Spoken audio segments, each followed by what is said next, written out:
नमस्कार। आज हमारे सामने 10वीं कक्षा की हिंदी की किताब से एक ऐसी कविता है जो एक फूल के जरिए एक बहुत बड़ा और जरूरी सवाल पूछती है कि क्या इस दुनिया में सब कुछ बिकाऊ है? हाँ बिल्कुल। क्या हर चीज की एक कीमत होती है? और अगर होती भी है तो वो कौन सी एक चीज है जिस पर नॉट फॉर सेल का टैग लगा होना चाहिए? क्या बात है, बिल्कुल। कविता का नाम है अपनी गंध नहीं बेचूंगा और इसे लिखा है बाल कवि बैरागी ने। हमारे पास कविता का पूरा टेक्स्ट और कवि से जुड़ी कुछ जानकारी भी है। और आज हमारा मकसद सिर्फ इस कविता का मतलब समझना नहीं है, बल्कि इसकी आत्मा में उतरना है। हाँ, हम इसे इस तरह से समझेंगे कि ये न सिर्फ हमारे जहन में उतर जाए, बल्कि जो छात्र महाराष्ट्र बोर्ड की 2025 की परीक्षा की तैयारी कर रहे हैं, उनके लिए भी ये एकदम पक्का हो जाए। तो हम कविता की एक एक परत को खोलेंगे, इसके प्रतीकों को समझेंगे और देखेंगे कि एक साधारण सा फूल कैसे आत्मसम्मान और स्वाभिमान का सबसे बड़ा गुरु बन जाता है। तो फिर देर किस बात की, चलिए इस खूबसूरत कविता की खुशबू में उतरते हैं। सबसे पहले इसके रचयिता बालकवि बैरागी के बारे में थोड़ी बात करते हैं। उनका परिचय वैसे तो कुछ ही लाइनों का है, पर मुझे लगता है इसमें भी कुछ गहरा छिपा है। हाँ बिल्कुल। परिचय बताता है कि उनका जन्म 1931 में मध्य प्रदेश में हुआ। उनका असल नाम था नंद रामदास बैरागी। अब आप सोचिए, 1931 का दौर, आजादी की लड़ाई का समय। हाँ, भारत आजादी के लिए लड़ रहा था। पुराने आदर्शों और नए मूल्यों में एक टकराव चल रहा था। तो उनकी कविताओं में जो संघर्ष, उत्साह और प्रेरणा की बात होती है, वो शायद उसी दौर की देन है। ये तो बहुत दिलचस्प बात है। मतलब ये कविता सिर्फ एक फूल के मन की बात नहीं, बल्कि उस समय की आवाज भी हो सकती है। बिल्कुल, जब देश अपनी पहचान को, अपनी गंध को बचाने की लड़ाई लड़ रहा था। और ये भी लिखा है कि उन्होंने फिल्मों के लिए भी गाने लिखे। और यही तो उनकी खासियत है। एक तरफ इतनी गहरी दार्शनिक कविताएं और दूसरी तरफ आम लोगों तक पहुंचने वाले फिल्मी गीत। वो जानते थे कि अपनी बात को अलग अलग तरीकों से कैसे कहना है। और इस कविता में भी उन्होंने एक फूल को अपना माध्यम बनाया ताकि बात सीधी दिल तक पहुंचे। ये एक गीत है जिसे गाया जा सकता है, महसूस किया जा सकता है। तो चलिए कविता के पहले हिस्से से शुरू करते हैं। हाँ, ये पंक्तियां तो एक ऐलान की तरह लगती हैं। चाहे सभी सुमन बिक जाएं, चाहे ये उपवन बिक जाए, चाहे 100 फागुन बिक जाएं, पर मैं गंध नहीं बेचूंगा, अपनी गंध नहीं बेचूंगा। यहाँ गंध शब्द पर बहुत जोर है। ये सिर्फ खुशबू तो नहीं हो सकती, है ना? इसका मतलब कहीं ज्यादा गहरा लगता है। एकदम सही पकड़ा आपने। देखिए, यहाँ गंध का मतलब है फूल का वजूद, उसकी पहचान, उसका चरित्र। आज की भाषा में कहें तो उसकी ऑथेंटिसिटी या उसका पर्सनल ब्रांड। अच्छा, कवि कह रहे हैं कि दुनिया में हर चीज बिक सकती है, दूसरे फूल, पूरा का पूरा बगीचा, यहाँ तक कि वसंत के 100 मौसम भी। लेकिन मैं अपनी असलियत, अपना स्वाभिमान, अपनी आत्मा का सौदा नहीं करूंगा। ये तो आज के दौर में और भी ज्यादा जरूरी लगता है। सोशल मीडिया के जमाने में जहां लोग अपनी पहचान तक को एक ब्रांड की तरह बेच रहे हैं। हाँ, वहाँ एक फूल हमें अपनी जड़ों से जुड़े रहने की सीख दे रहा है। बिल्कुल। तो गंध का मतलब हुआ हमारा आत्मसम्मान, वो चीज जो हमें हम बनाती है। और परीक्षा के लिहाज से भी ये सबसे जरूरी प्रतीक है ना? सबसे महत्वपूर्ण। अगर सवाल आता है कि गंध किसका प्रतीक है, तो जवाब सीधा है, स्वाभिमान, पहचान और मौलिक चरित्र का। ये कविता का केंद्रीय स्तंभ है। चलिए अब दूसरे पद पर आते हैं। यहाँ बात स्वाभिमान से आगे बढ़कर निष्ठा और कृतज्ञता तक पहुंच जाती है। जिस डाली ने गोद खिलाया, जिस कोम्पल ने दी अरुणाई, लहरों पर बहकर इठलाती, इनको पहला शीश चुकाई। ये पंक्तियां तो अपनेपन और सम्मान से भरी हैं। हाँ, यहाँ फूल अपनी जड़ों को याद कर रहा है। बिल्कुल, वो कह रहा है कि जिस डाली ने मुझे गोद में पाला, जिन कोम्पलों ने मुझे सुबह की पहली लालिमा दी, मतलब जीवन दिया, मेरा पहला सलाम तो उन्हीं के लिए है। और वो तितलियों और भंवरों के आकर्षण में नहीं फंस रहा। हाँ, यहाँ तितलियां और भंवरे उन प्रलोभनों के प्रतीक हैं जो हमें हमारी जड़ों से दूर ले जाने की कोशिश करते हैं। लेकिन अगली पंक्तियां थोड़ी और जटिल हैं। चाहे जिस माली से मेरा अंतर्मन तक नाता हो, पर मैं अपनी शाख बेचकर वन की पीड़ा नहीं बेचूंगा। वन की पीड़ा नहीं बेचूंगा, इसका क्या मतलब हुआ? क्या माली से अच्छे रिश्ते होना भी उसे डिगा नहीं सकता? ये एक बेहतरीन सवाल है। यहाँ फूल कह रहा है कि हो सकता है माली मेरी बहुत देखभाल करता हो, उससे मेरा गहरा लगाव भी हो, लेकिन वो रिश्ता भी मुझे मेरे समुदाय से बड़ा नहीं लग सकता। अच्छा, शाख बेचना मतलब अपने अस्तित्व के आधार को ही बेच देना। और वन की पीड़ा का मतलब है अपने समाज, अपने लोगों की पहचान और उनके संघर्ष। वो कह रहा है कि मैं अपने व्यक्तिगत फायदे के लिए अपने पूरे समुदाय के साथ धोखा नहीं करूंगा। वाह, मतलब ये सिर्फ व्यक्तिगत ईमानदारी नहीं बल्कि सामाजिक जिम्मेदारी की भी बात है कि आप अपनी तरक्की के लिए अपने समाज को नहीं बेच सकते। लेकिन यहाँ एक सवाल उठता है, आज की दुनिया में क्या आगे बढ़ने के लिए थोड़ा बहुत समझौता करना जरूरी नहीं होता? क्या ये सोच थोड़ी जिद्दी नहीं है? ये बहुत ही प्रासंगिक सवाल है और कवि शायद यही फर्क समझाना चाहते हैं। वो रोजमर्रा के छोटे मोटे समझौतों की बात नहीं कर रहे हैं, वो अपने मूल सिद्धांतों को, अपनी गंध को बेचने की बात कर रहे हैं, अपनी शाख बेचकर वन की पीड़ा का सौदा करने की बात कर रहे हैं। अच्छा, दोनों में फर्क है? जमीन आसमान का फर्क है। एक है लचीलापन, दूसरा है अपनी आत्मा का सौदा। फूल लचीलापन दिखाने को तैयार है पर सौदा करने को नहीं। ये फर्क समझना बहुत जरूरी है और यहीं पर व्याकरण की एक छोटी सी बात भी नजर आती है। डाली, कौंपल, ये शब्द स्त्रीलिंग है। हाँ, जो एक तरह से माँ की तरह पालने पोसने का भाव देते हैं। बिल्कुल, और इनका बहुवचन डालियां, कौंपलें परीक्षा में पूछा जा सकता है। हाँ बिल्कुल, भाषा का यही सौंदर्य है। चलिए अब तीसरे पद पर आते हैं जहां फूल मुश्किलों का सामना करने की बात करता है। हाँ, क्योंकि जीवन सिर्फ आदर्शों का नहीं बल्कि हकीकत की धूप छांव का भी नाम है।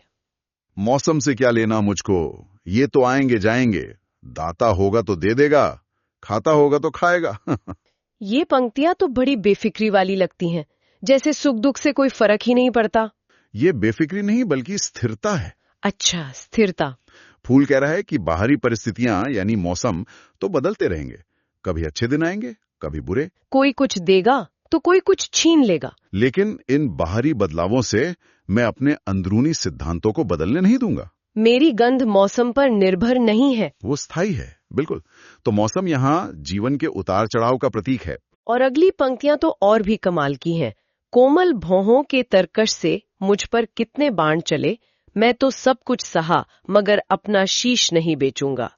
ये कोमल भौहों के तरकश, मुझे तो ये किसी खूबसूरत लालच या धोखे की तरफ इशारा लगता है।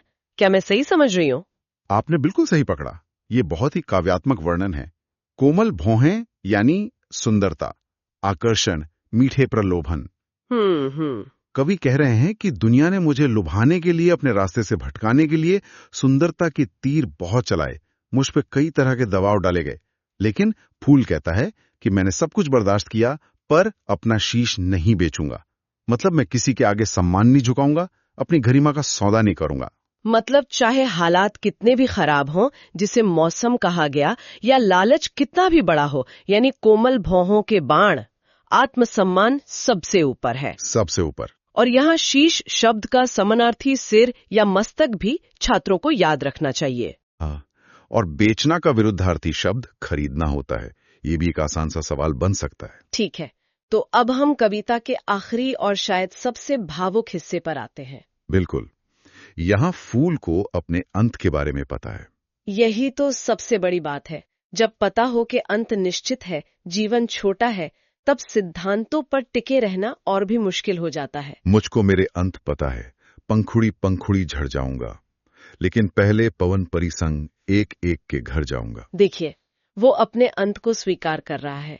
उसे पता है कि वो पंखुड़ी पंखुड़ी होकर बिखर जाएगा, लेकिन वो उस अंत को भी सार्थक बनाना चाहता है।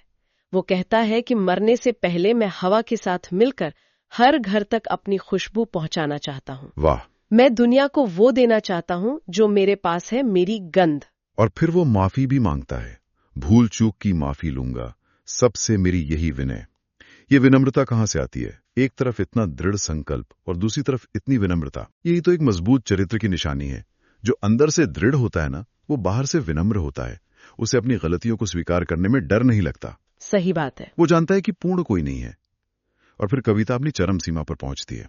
पर मैं धूल धूल हो जाऊं, अपनी कीर्ति नहीं बेचूंगा, अपनी गंध नहीं बेचूंगा। कीर्ति नहीं बेचूंगा, ये गंध नहीं बेचूंगा से भी एक कदम आगे की बात लगती है। बिल्कुल, गंध है आपकी आंतरिक पहचान और कीर्ति है आपकी बाहरी विरासत, आपका नाम, आपकी लेगेसी। अच्छा, फूल कह रहा है कि मुझे मंजूर है कि मैं धूल में मिल जाऊं, मेरा कोई नाम निशान न बचे, लेकिन मैं किसी अमीर की सेज पर सजकर या किसी दुल्हन की जूड़े में लगकर अपनी पहचान नहीं खोऊंगा। मैं एक सजावट की वस्तु बनकर अपनी कीर्ति, अपना सम्मान नहीं बेचूंगा। मर जाना बेहतर है पर बिक जाना नहीं। ये विश्लेषण तो अद्भुत है। अब अगर मैं एक छात्र होती तो मेरे मन में सबसे बड़ा सवाल ये होता कि इस गहरी सोच को मैं परीक्षा में शब्दों में कैसे ढालूं। हाँ, ये जरूरी है। मान लीजिए सबसे आम सवाल आता है, इस कविता का केंद्रीय भाव लिखिए, तो हम उसे कैसे लिखेंगे? बहुत अच्छा सवाल है। इस पूरी चर्चा के बाद केंद्रीय भाव लिखना बहुत आसान हो जाता है। हम कुछ ऐसा लिख सकते हैं कि प्रस्तुत कविता अपनी गंध नहीं बेचूंगा मैं, कवि बाल कवि बैरागी ने एक फूल के प्रतीक के माध्यम से मनुष्य को हर परिस्थिति में अपने स्वाभिमान, मूल्यों और चरित्र की रक्षा करने का संदेश दिया है। कविता सिखाती है कि जीवन में चाहे कितनी भी मुश्किलें आएं या बड़े से बड़े प्रलोभन मिले, हमें अपनी मौलिक पहचान और आत्मसम्मान का सौदा कभी नहीं करना चाहिए। और अंत में ये भी जोड़ सकते हैं कि अपनी जड़ों से जुड़े रहना, विनम्र बने रहना और एक सम्मानजनक जीवन जीना ही मनुष्य की सबसे बड़ी कीर्ति है। बिल्कुल, ये तो एकदम सटीक है। इसमें हमारी चर्चा के सारे बिंदु आ गए। और अगर किसी खास पद का भावार्थ यानी आसान शब्दों में मतलब लिखने को कहा जाए तो हमारी ये बातचीत उसके लिए सबसे अच्छी तैयारी है। निश्चित रूप से। जैसे अगर आखिरी पद का भावार्थ लिखना हो तो छात्र लिख सकते हैं कि फूल अपना अंत जानते हुए भी निराश नहीं है। वो मरने से पहले हवा के साथ अपनी खुशबू सब तक पहुंचाना चाहता है और विनम्रता से माफी भी मांगता है। उसे धूल में मिल जाना स्वीकार है, लेकिन किसी की सजावट की वस्तु बनकर अपनी कीर्ति और स्वाभिमान का सौदा करना स्वीकार नहीं है। एकदम सही। शानदार। तो हमने कविता की आत्मा को समझ लिया, परीक्षा के लिए केंद्रीय भाव और भावार्थ भी तैयार कर लिया, प्रतीकों को भी हमने बातचीत में ही समझ लिया। हाँ, गंध यानी स्वाभिमान, डाली यानी जड़ें, मौसम यानी उतार चढ़ाव, और तितली भौवरे यानी प्रलोभन। और व्याकरण के छोटे मोटे बिंदु जैसे पवन का समानार्थी हवा या वायु, और ये एक स्त्रीलिंग शब्द है जैसे ठंडी पवन चल रही है। हाँ। या उपवन का मतलब बाग या बगीचा। ये सब भी हमारी बातचीत का हिस्सा रहे हैं। तैयारी इसी तरह से होनी चाहिए, रटकर नहीं, समझकर। तो आज हमने सिर्फ एक कविता नहीं पढ़ी, बल्कि जीवन जीने का एक नजरिया समझा। निष्ठा, दृढ़ता, विनम्रता और सबसे बढ़कर आत्मसम्मान। यही वो गंध है जिसे हर इंसान को संभाल कर रखना चाहिए। और अंत में आप सुनने वालों के लिए क्या विचार छोड़ना चाहेंगे? मैं सभी सुनने वालों के लिए वही विचार छोड़कर जाना चाहूंगा जो इस कविता की आत्मा है। ये कविता हम सबसे एक सवाल पूछती है, आपकी गंध क्या है? आपके वो कौन से मूल्य हैं, वो कौन से सिद्धांत हैं जिन्हें आप किसी भी कीमत पर, किसी भी हालत में नहीं बेचेंगे? यह सवाल सिर्फ परीक्षा के लिए नहीं, बल्कि पूरी जिंदगी के लिए है। इसी गहरे सवाल के साथ आज की ये चर्चा यहीं समाप्त होती है।